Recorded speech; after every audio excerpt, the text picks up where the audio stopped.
न कमरा जान सकता है, न अंगनाई समझती है। अंगनाई कहते हैं घर आंगन को। न कमरा जान सकता है, न अंगनाई समझती है। कहाँ देवर का दिल अटका है, सिर्फ भरजाई समझती है। और शेर सुने, उसके और मेरे बीच एक धागे का रिश्ता है, मगर हमेशा वो हमें अपना सगा भाई समझती है।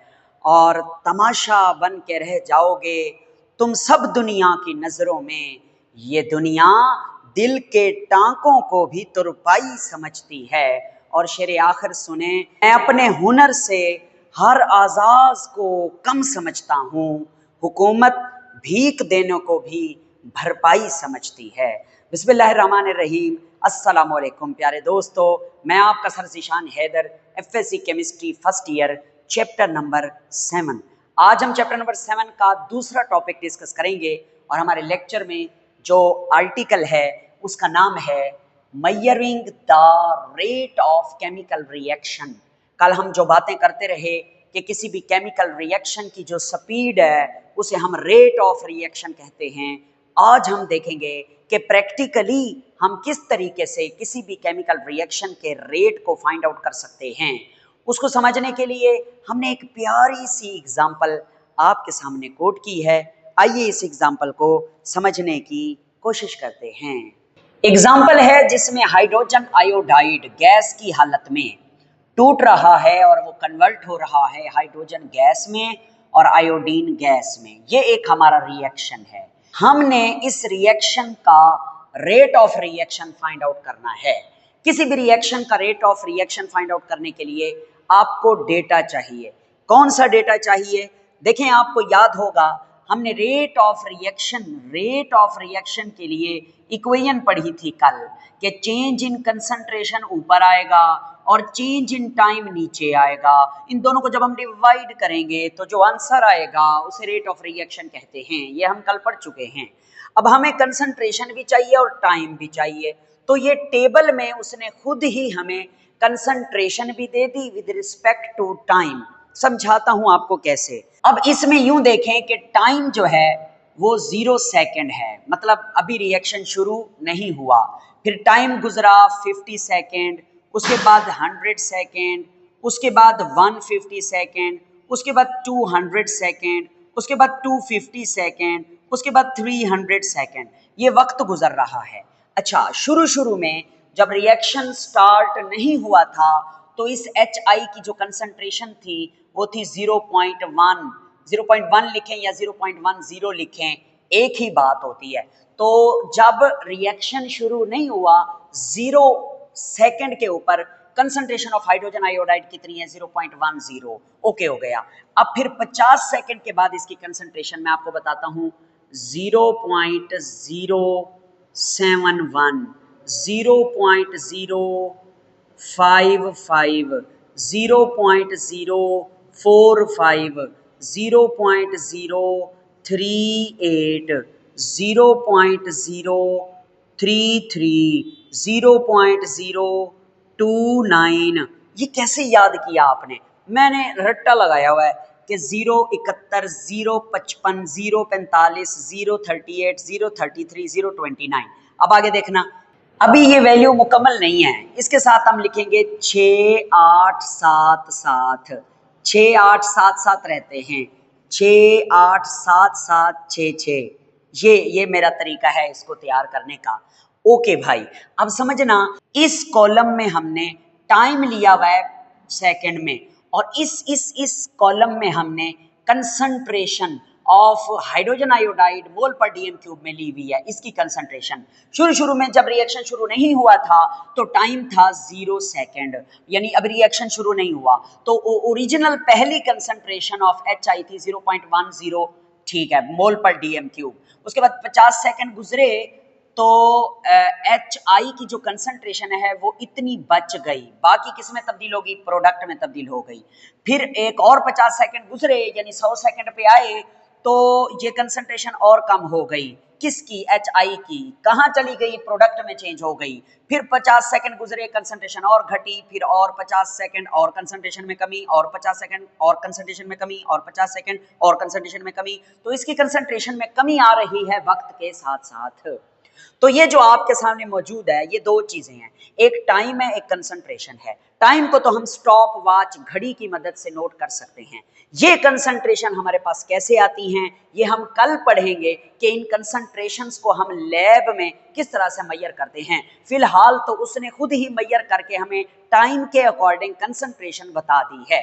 अब हम बनाएंगे एक ग्राफ, क्या फाइंड आउट करने के लिए, मैयरिंग the rate of chemical reaction. इस केमिकल रिएक्शन का रेट फाइंड आउट करने के लिए हम ग्राफ प्लॉट करेंगे, और ग्राफ मैंने आपके सामने ड्रॉ करने की कोशिश की हुई है। याद रखें कि ये जो एक्स एक्सिस होता है इसके ऊपर हम टाइम लेते हैं, और टाइम का जो यूनिट हमारे पास चल रहा है वो सेकंड है, और जो वाई एक्सिस है इसके ऊपर हम कंसंट्रेशन लिया करते हैं, यानी ऊपर की जानिब कंसंट्रेशन हाई है और नीचे की जानिब कंसंट्रेशन लो है। अब देखें रिएक्टेंट की मिकदार में कमी आ रही है वक्त के साथ साथ, रिएक्टेंट की कंसंट्रेशन घट रही है। तो इसके लिए जब हम ग्राफ बनाएंगे तो फॉलिंग कर्व आएगी, राइजिंग कर्व नहीं आएगी। अगर प्रोडक्ट की आपको मिकदार बता रहा होगा तो फिर राइजिंग कर्व आएगी, यहां तो आएगी फॉलिंग कर्व। और ये कर्व मैंने आपके सामने फॉल भी करा दी है, ये कर्व मैंने बना भी दी है, ओके हो गया। ये कर्व हमें क्या बता रही है, ये कर्व हमें बता रही है कि जैसे जैसे वक्त गुजर रहा कंसंट्रेशन ऑफ रिएक्टेंट में कमी आ रही है। मैं लिख देता हूं, इसे हम फॉलिंग कर्व कहते हैं, गिरती हुई कर्व। सर जी किस तरीके से बता सकते हो रिएक्शन के जो है ना रिएक्शन में कंसंट्रेशन कम हो रही है रिएक्टेंट की? देखें भाई, इसको समझते हैं। यहां पर हमारे पास कंसंट्रेशन इस जगह पर जहां से हमारी ये कर्व शुरू हो रही है वो रिएक्टेंट की कंसंट्रेशन यानी कंसंट्रेशन ऑफ HI वो कितनी है, वो है 0.1। ठीक है, जैसे जैसे अच्छा एक मिनट, 0.1 कंसंट्रेशन है किसकी, HI की। कौन से टेम्परेचर पे, जरा नीचे ले आए, 0 सेकंड के ऊपर। अब फिर 50 सेकंड, फिर 100 सेकंड, फिर 150, फिर 200, फिर 250। जैसे जैसे वक्त गुजर रहा है कंसंट्रेशन ऑफ रिएक्टेंट में कमी आ रही है। तो प्यारे बेटे यहां पर ये जो टाइम है उसे यहां लिख दिया गया एक्स एक्सिस पे, और यहां पे जो कंसंट्रेशन में कमी आ रही है उसे यहां लिख दिया वाई एक्सिस पे। अच्छा, पिछले लेसन में मैंने आपको बताया था कि शुरू में जो रिएक्शन का रेट है वो बड़ा फास्ट होता है, रिएक्शन बड़ी तेजी से चल रहा होता है, फिर आहिस्ता आहिस्ता स्लो हो जाता है। क्या इस कर्व से हमें समझ आती है? जी बिल्कुल आती है। ये देखें शुरू में ये जो कर्व है ये ढलवान में है, यानी ये कर्व स्टीपेस्ट है, काफी ऐसे ज्यादा ढलवान में है, मगर बाद में ये जो कर्व है ये लेस स्टीपेस्ट हो गई है, इसकी ढलवान में कमी आ गई है। तो यहाँ पर रिएक्शन तेजी के साथ चल रहा होता है, तो कंसंट्रेशन तेजी के साथ नीचे आ रही होती है, और यहाँ पे जो है वो तेजी के साथ नीचे नहीं जा रही होती। तो ये हो गया। अब आगे चलते हैं, अब करना क्या है। उसने हमें कहा आप ऐसा करें कि 100 सेकंड के ऊपर मुझे बताएं कि रिएक्शन किस रफ्तार के साथ चल रहा है, रिएक्शन का रेट क्या है एट 100 सेकेंड। तो उसके लिए आप क्या करेंगे, यानी वो आपसे इंस्टेंटेनियस रेट पूछना चाहता है। अच्छा, 100 सेकेंड में तकरीबन जो जगह है वो बनती है ये पॉइंट बनता है 100 सेकेंड पर। ये मैंने नीचे से एनालाइज किया है, नीचे से मैंने देखा है कि 100 सेकेंड पर इस कर्व पे कौन सा पॉइंट बनता है। वो कहते हैं इस कर्व में इस पॉइंट पर आपने हमें बताना है कि रिएक्शन किस रफ्तार से चल रहा है। तो ये एक पॉइंट बताया है, तो यहाँ पर इंस्टेंटेनियस रेट वो हमसे पूछ रहा है। तो इंस्टेंटेनियस रेट को फाइंड आउट करने का क्या तरीका है, हमारे पास फार्मूला तो है delta C over delta T। Delta C से मुराद है हमें 2 कंसंट्रेशन की वैल्यू चाहिए, और डेल्टा T से भी यही मुराद है हमें 2 टेम्परेचर की वैल्यू चाहिए। तो वो कैसे फाइंड आउट करेंगे, उसका बेहतरीन तरीका यह है कि आप इस कर्व के ऊपर एक टेंजेंट ड्रॉ करें। मैथमेटिक्स की टर्म है एक सीधी लाइन जो इस कर्व के ऊपर उस पॉइंट पे कट करे जिस पॉइंट की हम बात कर रहे हैं, यानी 100 सेकंड वाला पॉइंट। ये वो इस लाइन को बोलते हैं टेंजेंट। और टेंजेंट क्या होता है, टेंजेंट बेसिकली एक ऐसी लाइन होती है जो क्या करती है, कर्व के ऊपर गिवन पॉइंट जिसके बारे में हमसे पूछा जा रहा है उस पॉइंट पर ये कर्व को टच करती है, इसको बोलते हैं टेंजेंट। तो ये मैं टेंजेंट जो है वो मैं आपके सामने मेरे बेटे ड्रा कर रहा हूँ। This is the tangent. ये टेंजेंट सीधी लाइन जो है ये ड्रा हो चुकी है, हो गई, पहला काम हो चुका। अब आपने क्या करना है बेटा जानी, आपने इस टेंजेंट वाली लाइन के ऊपर, ठीक है, 2 पॉइंट सिलेक्ट करने हैं अपनी मर्जी से। मगर अपनी मर्जी से जब हम करने बैठेंगे तो मुश्किल हो जाएगी, हम सोचते रहेंगे ये चुने, कैलकुलेशन में प्रॉब्लम होगी, तो फिर हम किताब को फॉलो करते हुए बात को समझेंगे ना। तो किताब वाले ने जो किया है हम भी वही कर रहे हैं, या यूं समझ लें कि हम कोई से 2 पॉइंट जो है वो सिलेक्ट कर रहे हैं। तो हमने ना एक पॉइंट जो है वो ये सिलेक्ट कर लिया, ठीक हो गया, टेंजेंट के ऊपर, ओके सर जी। और उसके बाद दूसरा जो पॉइंट है वो हमने ये सिलेक्ट कर लिया, ये वाला 2 पॉइंट जो है हमने सिलेक्ट कर लिए इस टेंजेंट के ऊपर। अब इन 2 पॉइंट की मदद से हम जो है कंसंट्रेशन का चेंज भी मेजर कर लेंगे और टेम्परेचर का चेंज भी मेजर कर लेंगे। आओ देखो कैसे। तो ये जो 2 पॉइंट हैं, इन पॉइंट की मदद से देखो हम क्या करते हैं। पहले ना मैं इसी पॉइंट को नीचे ला रहा हूं और मैं यहां से टेम्परेचर नोट करने चला हूं। टेम्परेचर इधर जो है ना वो तकरीबन आप फर्ज कर लें 150 से थोड़ा सा आगे है, ये है 160, यानी 160 सेकंड का टेम्परेचर है इस पॉइंट पे। ओके, अब इसी पॉइंट से ना आप इधर जाएं, किधर, लेफ्ट साइड पे, तो ये आपको यहां से मिलेगी कंसंट्रेशन क्या मिली, 0.04, ठीक है। और आगे चलें, अब दूसरे पॉइंट को देखते हैं। इस पॉइंट पे कंसंट्रेशन क्या है, 0.08, कंसंट्रेशन 0.08 है। और टाइम देखें, यहाँ है वो 0 सेकंड है। यहाँ टाइम कितना है, 0 सेकंड है। यहाँ टाइम कितना है, 160 सेकंड है। अब हमारे पास 2 टेम्परेचर आ गए हैं और 2 कंसंट्रेशन आ गई हैं। आप बड़ी कंसंट्रेशन को जो है ना C2 कह दें, इसको C2 कह दें और इसको आप C1 कह दें, ओके। और बड़े टेम्परेचर को आप T2 कह दें और छोटे टेम्परेचर को आप क्या कह दें, T1 कह दें। ये आपकी मर्जी होती है, आप जिसको T1 कहें, जिसको T2 कहें। मैं तो सिर्फ आपको बात समझाना चाहता हूं।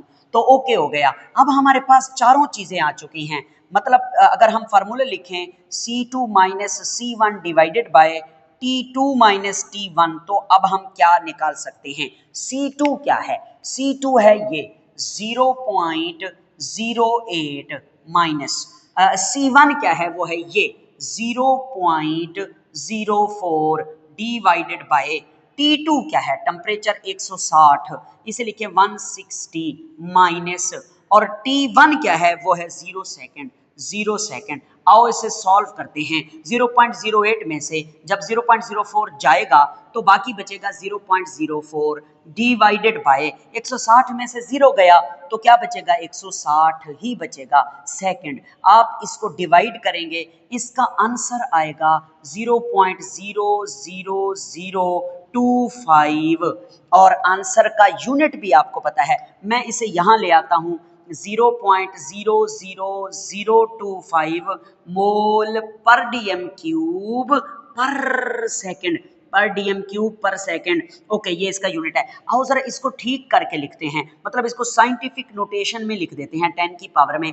तो ये पता कैसे होगा, 1 2 3 4 2.5 इंटू 10 की पावर -4 मोल पर डीएम क्यूब पर सेकंड। तो ये बनता है इस रिएक्शन का रेट, इस रिएक्शन की रफ्तार, किस पॉइंट पर, इस पॉइंट पर जो कि 100 सेकंड वाला पॉइंट है। आप इसको देख सकते हैं, मैं अगर इसे ऊपर ले जाऊं तो ये तकरीबन 100 सेकंड पर ही फॉल करता है। थोड़ा बहुत आगे पीछे अगर हो रहा है तो आप जानते हैं ये कोई ग्राफ नहीं है हमारे पास, मतलब ये कोई ग्राफ शीट नहीं है हमारे पास जिस पर बिल्कुल एग्जैक्ट ग्राफ मैं बनाऊं। ये तो मैं बोर्ड पे बना रहा हूं। ओके, ये ग्राफ आपने बनाना भी है, सीखना भी है। आओ किताब में मौजूद मेजर गलती को ठीक करते हैं। हमारी किताब में ना क्या किया हुआ है उसने, हमारी किताब वाले ने ऊपर तो ये ठीक किया हुआ है 0.04, नीचे उसने 100 सेकंड लिखा हुआ है, उसने इस सेकंड को लिख लिया 100 सेकंड को। हाँ, ये बिल्कुल गलती है। चाहे कोई उस्ताद क्या कहता है मुझे नहीं पता, मैंने जितना इसको सीखा है ये बिल्कुल बड़ी गलती है किताब में। यहाँ पे उन्होंने 100 सेकंड जो लिखा हुआ है वो गलत लिखा हुआ है। 2 पॉइंट के दरमियान जो टाइम का इंटरवल होता है उसको यहाँ पे पुट करना होता है, क्योंकि चेंज इन टाइम होता है ना कि गिवन टाइम। 100 सेकंड, ठीक है। तो इसलिए 2 पॉइंट हमने लिए थे, उनके दरमियान जो डिफरेंस था वो 160 ही था। तो इसका सही आंसर 2.5 इंटू 10 की पावर -4 ही आता है। आपकी बुक वाले ने आंसर लिखा हुआ है, और आपकी बुक वाला लिखता है 4 इंटू 10 की पावर -4। वो बिल्कुल गलत है कि अगर 0.04 को 100 पे डिवाइड करेगा तो इसका आंसर आएगा 4 इंटू 10 की पावर -4। तो ये आंसर गलत है, ये इस तरीके से नहीं होता। ये जैसे मैंने आपको कराया है आप इस तरीके से इसे करेंगे। तो आप अपने जिन उस्ताद कराम से कॉलेज में, अकेडमीज में पढ़ते हैं, उनसे भी पूछें कि ये कौन सी बात ठीक है, ये जो सर ज़ीशान ने समझाया है वो ठीक है, या जो टेक्स्ट बुक में लिखा हुआ है वो ठीक है। हेल्पिंग बुक्स ने भी ऐसे ही लिख दिया है। इसकी पहचान कहाँ से होगी कि भाई टेक्स्ट बुक में गलती है? उसने ऊपर ये वाला रेट फाइंड आउट किया हुआ है, नीचे उसने टेक्स्ट में लिखा हुआ है 2.5। अच्छा, फिर वहां पे 2.5 के आगे 10 की पावर -4 भी उसने नहीं लिखा हुआ, तो ये ठीक कर लें। अच्छा, इसका मतलब क्या है? इसका मतलब मैं आपको समझाता हूं। इसका मतलब है 1 सेकंड में इस रिएक्टेंट HI की 2.5 इंटू 10 की पावर -4 मोल पर DM³ मिकदार रिएक्टेंट से प्रोडक्ट में तब्दील हो रही है। इसको बोलते हैं rate of reaction for this reaction. अच्छा जनाब, अब 2-3 बातें और सुने। ये देखें, ये जो आपने टेंजेंट ड्रा किया है, ठीक है, अगर हम इस टेंजेंट की मदद से यहाँ पे एक वो बनाए ट्राई एंगल, तो ये एक ट्राई एंगल बन जाता है। ट्राई एंगल ABC, कोई भी नाम दे सकते हैं, AB, इस पॉइंट को A, इस पॉइंट को B, इस पॉइंट को C, या आप चेंज भी कर सकते हैं। तो ये जो ट्राई एंगल है, इस ट्राई एंगल के अंदर ये जो हाइपोटेन्यूज है इसका, ये जो ये होती है ना स्लोप, ये इसको हाइपोटेन्यूज कहते हैं। ये जो टेंजेंट है, इस टेंजेंट की स्लोप हमने फाइंड आउट की है। मतलब ये जो लाइन है, इसकी जो ढलवान है यहाँ से यहाँ तक, वो हमने फाइंड आउट की है। तो किसी भी टेंजेंट की जो स्लोप होती है, जो ढलवान होती है, उसी को हम रेट ऑफ रिएक्शन कहते हैं। ये हमारी बुक ने लिखा हुआ है। आइए आगे चलते हैं।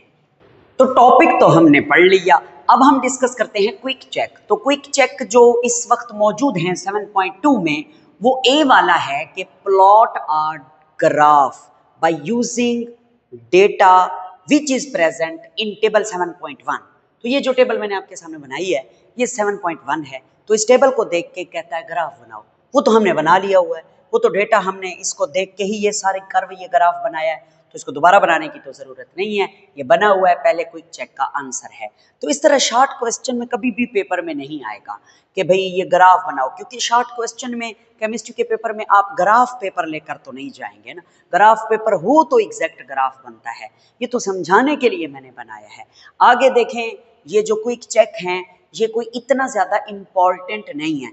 क्यों? क्योंकि ये आपको जो टॉपिक उसने बताया है उसको समझाने के लिए ये क्विक चेक लिखे हैं। पेपर में ये कैसे आएंगे? वो पेपर में शॉर्ट क्वेश्चन में आपको पूरी टेबल देगा? नहीं देगा।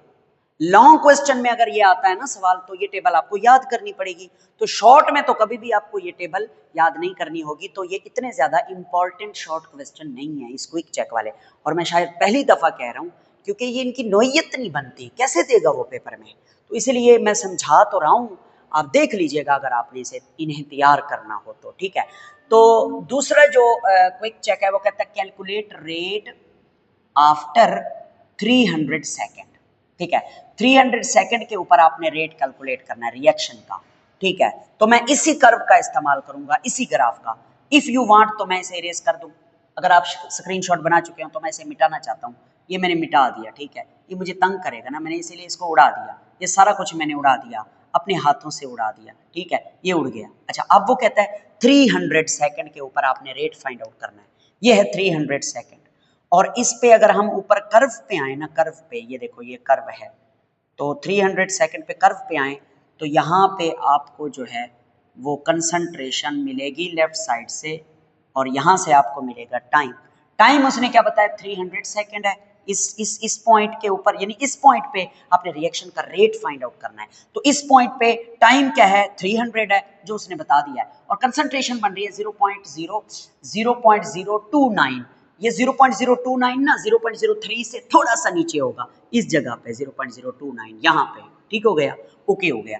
तो अब आपने करना क्या है? इस पॉइंट के ऊपर आपने रेट फाइंड आउट करना है, जो कि इंस्टेंटेनियस रेट है। अब आप क्या करेंगे? आप एक टेंजेंट ड्रा करेंगे इसी लाइन पे, मतलब इसी पॉइंट पे एक टेंजेंट ड्रा करेंगे, जो कि आपको बाकी चीजें प्रोवाइड करेगा। तो वो टेंजेंट कुछ इस तरह का होगा, ये ले, ये टेंजेंट ड्रा कर दिया। अब हम इस टेंजेंट पे 2 पॉइंट लेंगे अपनी मर्जी से, तो वो मैं आपको बताता हूँ आपने कैसे लेने हैं। एक जो है आप ले लें 350 पर, मतलब यहाँ पर ये 350, 350 पर, ओके हो गया सर, 350 पे ले लिया। दूसरा आप ले लें 250 पे, पहले इसको मिला लें फिर ये बंदे खच मच जाती है। ये 350 टेम्परेचर पर हमने ले लिया। अब हम दूसरा 250 पे पॉइंट लेते हैं, तकरीबन इधर, ये यहाँ पे, ठीक है, ये यहाँ पे, ये 250 वाला हो गया, ओके, ये 2 पॉइंट हो गए। अच्छा, अब इनमें से जो बड़ा टेम्परेचर है आप उसे T2 कह दें, वो 350 है। जो छोटा टेम्परेचर है उसे T1 कह दें, ओके। अब जरा कंसंट्रेशन देखते हैं इन्हीं पॉइंट्स के मुताबिक। तो कौन सा कलर यूज करूं? नीला, नीला, नीला, नीला, आ जा।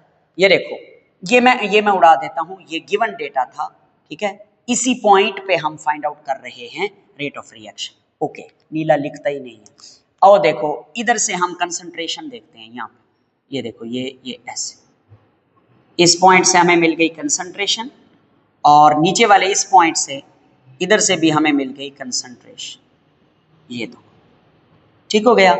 अब इनमें से बड़ी जाहिर है ऊपर वाली बड़ी होगी, उस ऊपर वाली को आप C2 कह देंगे, नीचे वाली को आप C1 कह दें।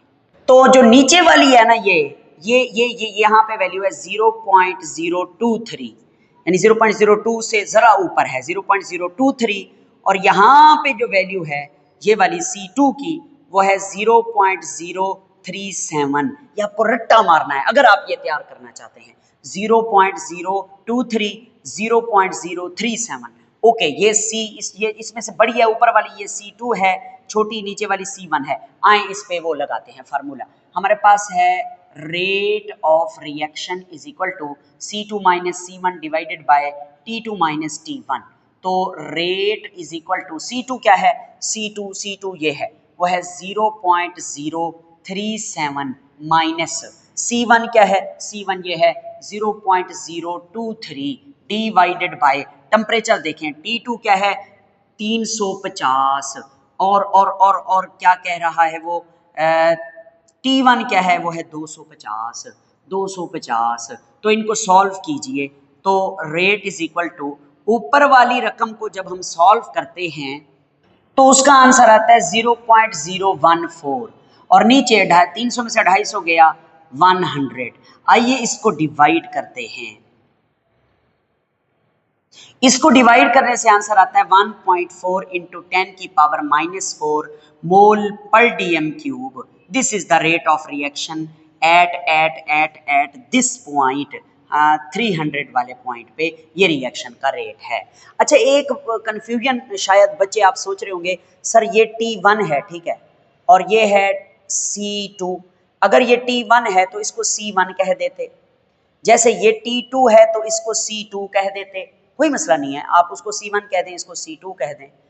फिर आप जो है, मैं तो यूं कर रहा हूं ना, बड़ी में से छोटी को माइनस कर रहा हूं, फिर आप ये सोचेंगे कि सर यहाँ पे जो है ना, अगर मैं ये वाली छोटी रकम पहले लिखूं और बड़ी बाद में लिखूं तो यहाँ पे जवाब माइनस में आएगा, बिल्कुल जवाब माइनस में आएगा, मगर माइनस हमने यहाँ थोड़ी दिखाना है।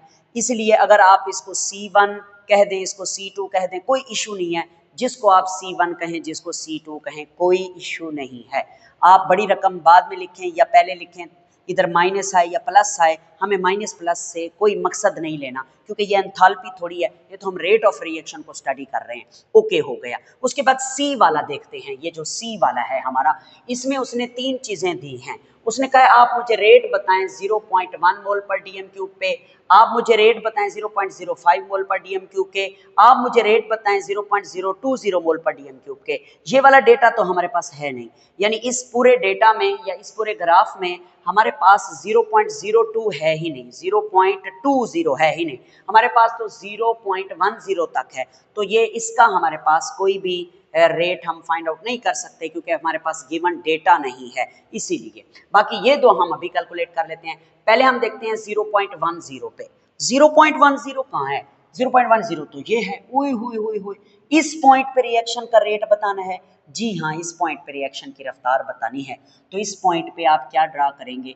आप इस पॉइंट पे एक टेंजेंट ड्रा करेंगे।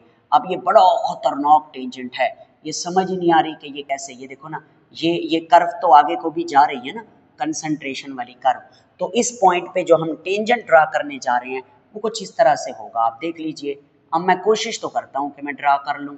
ये देखें, ये टेंजेंट हमने ड्रा कर लिया, ठीक है। अब इस टेंजेंट पे आप कोई से 2 पॉइंट सिलेक्ट कर लें। मेरा आपको मशवरा है, आप टेम्परेचर को देखकर, सॉरी टाइम को देखकर 2 पॉइंट सिलेक्ट किया करें। आप एक इस पॉइंट को सिलेक्ट कर लें, एक इस पॉइंट को सिलेक्ट कर लें, यानी एक आप 0 सेकंड को सिलेक्ट कर लें, एक आप 50 सेकंड को सिलेक्ट कर लें। तो 50 सेकंड पे हम जरा चलते हैं और देखते हैं कि कंसंट्रेशन क्या होती है। 50 सेकंड पे हम देखते हैं कि कंसंट्रेशन क्या होती है। अगर हम इसको ऊपर लेकर चलें चलें चलें चलें चलें चलें चलें चलें चलें तो ये तकरीबन यहाँ बनता है, यहाँ, ठीक है। तो ये यहाँ बनता है, यहाँ तकरीबन, ओके। तो यहाँ कंसंट्रेशन है 0.075। मैं इसको उड़ा देता हूँ, क्या है 0.075, ये आपको याद करना होगा यहाँ पे, ठीक है। और इस जगह पे जो वो है क्या टाइम है वो 50 सेकंड है। अब जीरो टाइम के ऊपर कंसंट्रेशन ले जाओ ले जाओ ले जाओ, वो यही होगी, यही वाली, यही पॉइंट, ठीक है, ये होगी, ठीक है। तो यहाँ पे कंसंट्रेशन है 0.10। आप, मैं जैसे कर रहा हूँ, बड़ी वाली को C2 कह दें, छोटे वाले को C1 कह दें।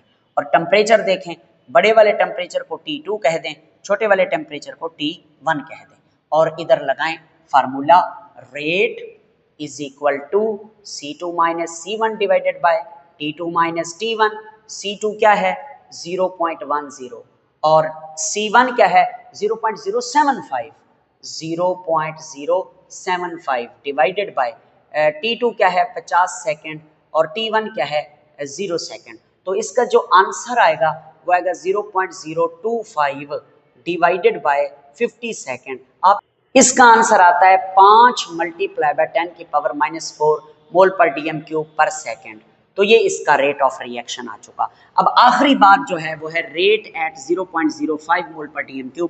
0.05 मोल पर DM³ कहाँ है 0.05, तो उसके लिए हम ये सारा उड़ा देंगे, ठीक है। ये सारा कुछ उड़ा दिया उड़ा दिया उड़ा दिया, ओके। 0.05 किधर है 0.0, पहले कर्व तो मैं ठीक कर लूँ।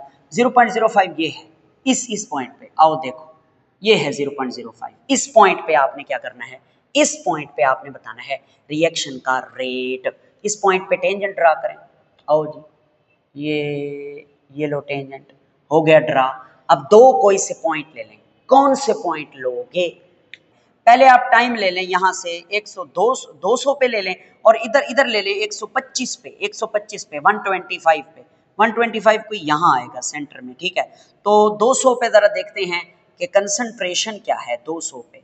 ये पॉइंट 200 का बन रहा है, ये इसको ले आओ नीचे ज़रा, ये देखो ये 200 का पॉइंट हो गया। और 125 का जो पॉइंट है वो ऊपर ले जाओ ना। तो 125 पे ज़रा ऊपर चलते हैं और देखते हैं कि यहाँ हमें क्या कंसंट्रेशन मिलती है। यहाँ पे 125 पे तकरीबन हमें ये कंसंट्रेशन मिल रही है, तकरीबन, मैं बार बार कह रहा हूँ कि तकरीबन ये हम ग्राफ बना रहे हैं।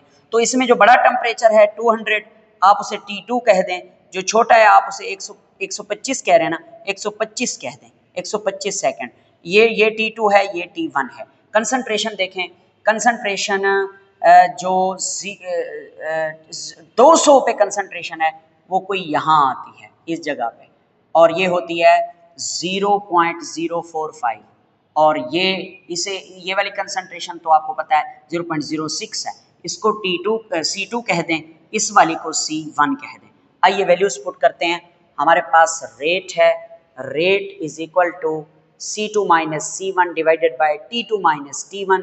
C2 की वैल्यू क्या है, C2 की वैल्यू ये है 0.06 माइनस, और C1 की वैल्यू क्या है, ये है 0.045 डिवाइडेड बाय T2 की क्या है, T2 की दर है T2 200 है, और 200 में से 125 जो है T1 काट रहे हैं, ऊपर आंसर आएगा 0.006, नीचे आंसर आएगा 75, क्योंकि 200 में से 125 गया तो 75।